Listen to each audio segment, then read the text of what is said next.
Large luxury SUV coupes are generally for people who don't care much about cool, clinical and efficient sense and sensibility. So what would one be like from a brand founded upon just those principles? In this Audi Q8, we have our answer. Despite the Q8's sporty looks, Audi has configured the handling base very much around a luxury demeanour. That's aided by standard adaptive air sport suspension and the refinement of the engines on offer, which are mainly based around the brand's latest mild hybrid technology. This works with a clever starter motor generator system and allows the car to coast at both high and low speeds using 48-volt electrical assistance. Hence the provision of efficiency figures that are unbettered amongst direct rivals, 41.5 mpg on the combined cycle and 178 grams per kilometre of CO2. Most buyers will choose the unit this car was launched with, the 50 TDI 286 PS diesel power plant we're trying here. It's one of Audi's best, creamy smooth, superbly refined and generally torquey, equipped with 600 Nm of pulling power. Alternatively, there's a 340 PS 3-litre petrol engine badged 55 TFSI. As usual with the brand's models, a Drive Select driving mode system provides various settings that allow you to influence steering feel, throttle response, ride quality and the shift timings of the standard 8-speed Tiptronic auto transmission. Select the dynamic option and aided by the extra traction of Quattro 4-wheel drive, this car can actually be pushed along pretty quickly should the need arise to do so. But it's still much happier when you're not throwing it about. Drive Select also offers an extra all-road setting that you might choose should you be traversing a slippery or snowy track. This focuses all of the electronic systems for off-road use, introduces hill descent control when needed and optimises the 4-wheel drive torque split. For most potential owners though, what will be important is this car's capability on the highway rather than in the Highlands, which is why Audi has ensured that Q8 buyers have access to all the latest elements of its so-called Level 3 driving autonomy, which works via an optional traffic jam pilot setup. With the Q8, you feel that design in the fashionable segment for sportily styled large luxury SUVs has become a little more credible.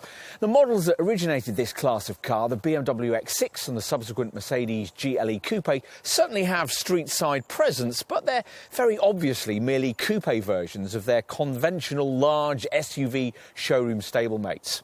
In the same way, this Q8 could have been merely a swept-back Q7. Instead, designer Mark Licht and his team have delivered something a little different. A fusion of elegant four-door luxury coupe with large SUV, and a car that has very much its own look. One that will be definitive in shaping the styling of future Q-Series models for years to come. As usual though, what's more important is the stuff you can't see, a body based around multi-material Audi space frame, steel and aluminium construction, and bolted to the full-length version of the stiff, strong MLB Evo chassis that all Volkswagen Group brands use for their large SUVs. We'd expected that the Q8, as a supposedly sportier offering, would prioritise dynamic agility by featuring the slightly shorter version of this platform that Porsche uses for its Cayenne. But no, exclusive comfort actually turns out to have been a greater priority here, as we'll discover by taking a seat at the wheel.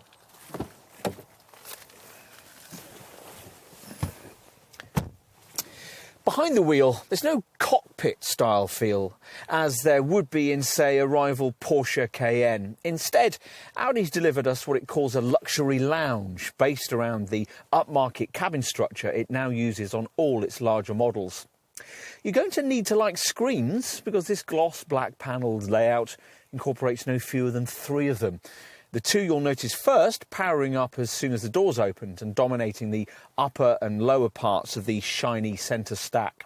The gently curved upper display deals with the most important radio, media and telephone functions, while the lower 8.6-inch monitor is reserved for more comfort-orientated, mainly climate-related features. Both screens interact with the optional 12.3-inch Audi Virtual Cockpit instrument binnacle screen you view through the three-spoke wheel.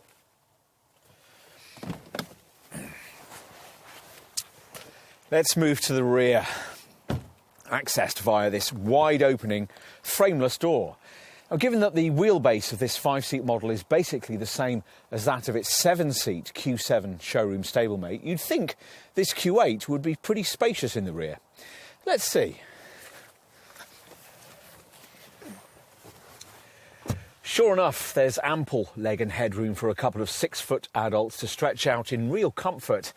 It's certainly less claustrophobic back here than it is in a rival BMW X6, thanks to surprisingly generously sized side windows and a taller roof.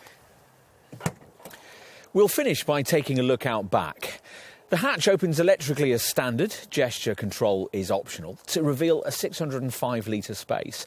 In terms of getting stuff in, you'll be initially put off by the lofty height of this SUV's cargo deck, but help in this regard is at hand courtesy of switches down here to the left that can significantly lower the air suspension.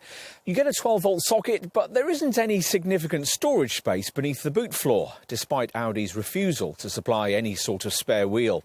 This silver-finished loading lip trimming plate will easily scratch too. A couple of netted storage areas are provided to the left, and there are 4 chromed tie-down hooks. If you've specified the trailer pack we've got here, the buttons for the electrically extending tow bar can be found alongside those for the air suspension. If you need more room, completely flattening the rear bench frees up 1,755 litres of capacity, which easily beats the capacity of the 2 rival models we just mentioned. And in summary, well, no SUV you could choose in this sector is going to add up if you judge it from a purely sensible perspective. So, in considering this Audi, you're rather beguilingly freed up to purely please yourself. If you're attracted by it, then probably nothing else in this part of the market will do. It's unnecessary, it's uninhibited, and it's undeniably appealing, as all of life's most appealing trinkets are. In other words, it's everything that this kind of car should be.